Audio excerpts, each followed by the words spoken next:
உங்கள் வீட்டில் மகாலட்சுமி வர வேண்டும் என்றால் இந்த மாற்றங்களை செய்யுங்கள்.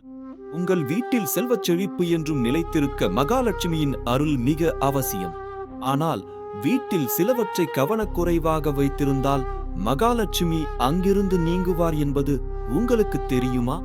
முதலாவதாக, வீட்டில் தேவையற்ற குப்பைகள், உடைந்த பொருட்கள் அல்லது பழைய கிழிந்த ஆடைகளை சேமிப்பதை தவிர்க்க வேண்டும். இவை எதிர்மறை ஆற்றல்களை ஈர்த்து மகாலட்சுமி வாசம் செய்ய உகந்த சூழலை அப்புறப்படுத்தும்.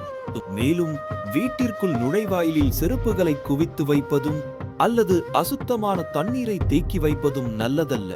இவை மகாலட்சுமி வீட்டினுள் வருவதை தடுக்கும் தடைகளாக கருதப்படுகின்றன. தினசரி வீடு சுத்தமாக பராமரிக்கப்பட வேண்டும். வீட்டின் தூய்மையும் நேர்மறை அதிர்வுகளுமே மகாலட்சுமியை ஈர்க்கும் காந்தம் போன்றவை. இந்த சிறு மாற்றங்கள் உங்கள் வீட்டில் என்றும் செல்வ வளமும் அமைதியும் நிலைத்திருக்க துணை புரியும்.